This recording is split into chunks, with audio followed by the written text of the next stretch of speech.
I was thinking about, I remember when I was a little kid, and I got mad at my mom, and I said, I'm running away from home.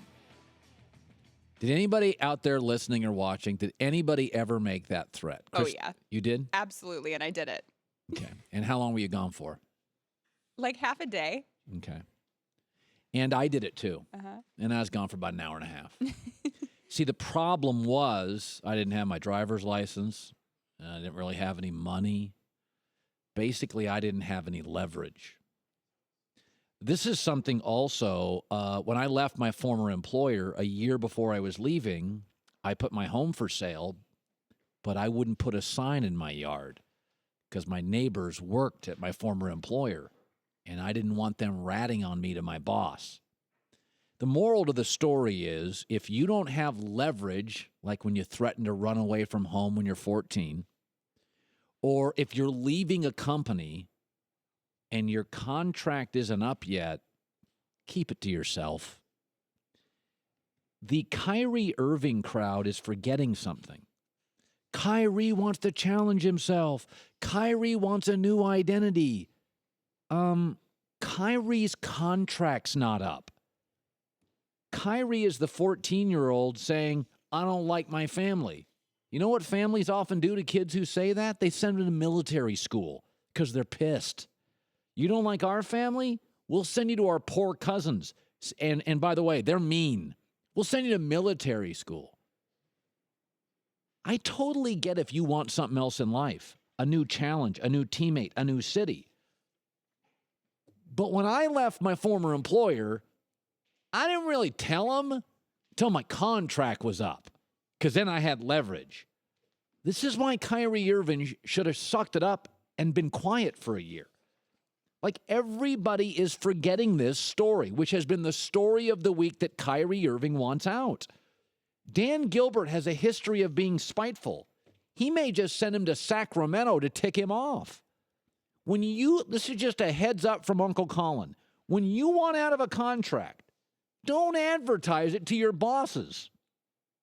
Today, Cleveland executives have all the leverage in this story. They have all the leverage. Kyrie has none of it. And Cleveland's ticked off. And by the way, LeBron is ticked off. Do you think they're going to put him on a better team than LeBron? Cleveland's trying to keep LeBron James. Okay, they don't want to tick off LeBron James.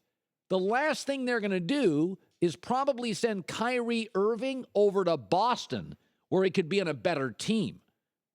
They're either sending him west, where he's not going to beat the Warriors, or to a bad team in the East.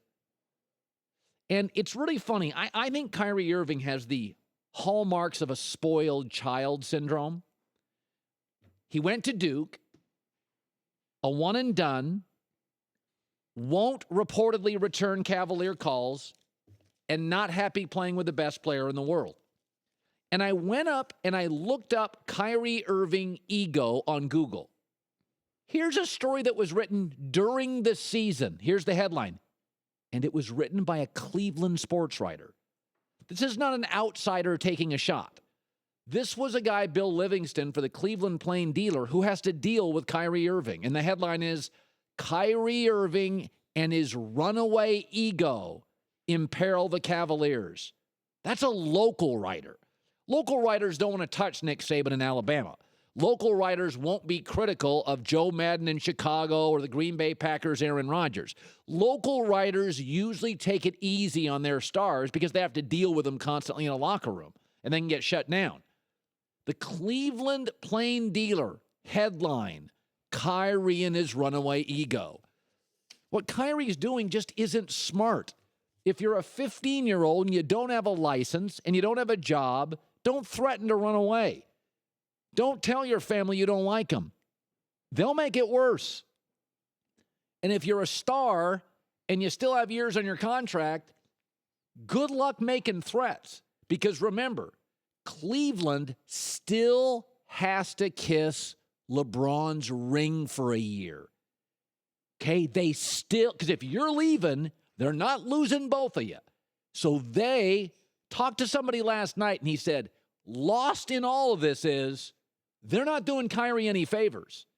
Okay, they'd rather take a little less and make LeBron happy. And that's where I'm going to segue into my next story. So there is a story this morning, and this is an NBA writer who I actually trust. His name is Woj. He has more of a name than Woj. On his birth certificate, it's longer than Just- that. We call him Woj. And when he writes, I read it and I believe it. He lists the teams that want Kyrie Irving, and it's the good teams: Miami, San Antonio, New York's not good. He lists. I should say there's good, there's bad, there's the Clippers, and the Cavaliers want a lot. But the 2 or 3 teams that are mentioned, I think Woj is missing here. He says the best chance is Boston. Let me ask you something. What in the hell can the Celtics give the Cavaliers? A number 1 pick? That's going to piss LeBron off. He doesn't want to play with an 18-year-old. He doesn't want to play with an 18-year-old. Could you give him Jay Crowder and Jaylen Brown? That's not going to make him happy. You want to give him Isaiah Thomas? 5'8"? Has to have the ball in his hands? That's not going to make him happy. Let me tell you, if you're the Cleveland Cavaliers, you're going to lose Kyrie Irving, right? The only chance to keep LeBron James is one team, the Minnesota Timberwolves. You call the Minnesota Timberwolves and you say, Andrew Wiggins for Kyrie. Minnesota wants Kyrie. That will give them Kyrie, Jimmy Butler, Karl Anthony Towns, and a decent bench. Okay? You can't keep adding stars and not giving one up. To keep LeBron happy, and we all know how it works in the NBA, when you trade away a star, you always lose unless you get a star in return. Wiggins is younger, longer, healthier, 23 points a game. He's 22 years old. He is a significantly better defender. Remember, this just isn't about Kyrie. Kyrie's going to leave eventually. To maintain a relationship with LeBron, you have to do a deal with one team. Because I'm reading all these teams here. San Antonio Spurs don't have multiple stars. Clippers don't. Suns don't. T-Wolves do. Knicks don't. Heat don't. There is only one trade partner for the Cleveland Cavaliers to potentially retain LeBron. It's Minnesota. And I looked it up this morning. Minnesota would still have Karl Anthony Towns, Jimmy Butler, then Kyrie Irving. You'd have to give up Wiggins. And you could go to LeBron James and you could say, LeBron, we're giving you youth. He can defend somebody on Golden State. He is going to be with LeBron a 27-point game guy. We've got you, LeBron. We got Tristan Thompson. We have Kevin Love. And you can throw a couple of marginal expiring deals on the back end of that to make it work. Kyrie now makes 2.5 times, 3 times what Andrew Wiggins does. So I'm reading Woj's story, and he's listing all these teams, and there is a sense Boston is the best fit. All their pieces would upset LeBron. He doesn't want a number 1 pick. He doesn't want Jay Crowder. He doesn't want Isaiah Thomas. You're losing Kyrie. How do you potentially keep LeBron? There is only one answer, and it's Andrew Wiggins. And if LeBron leaves, you still have Andrew Wiggins. You have a kid who you could have drafted. So you have a star. The Boston thing makes no sense. Phoenix isn't giving up Devin Booker. Knicks aren't giving up Porzingis. The NBA history is absolutely definitively clear. You lose every trade, you surrender a star unless you get the equivalent star. And I would argue Kyrie is a better offensive player. Length, youth, health, defense, Wiggins is better than Kyrie, and that's a turn on for LeBron going forward. The Cavs did draft Andrew Wiggins, though. Yes. And remember, LeBron wanted him traded. Then, But at the same time, he already had Kyrie, so who's to say he wants him back? And even if he does, if I'm Andrew Wiggins, I'm not very excited about playing with LeBron.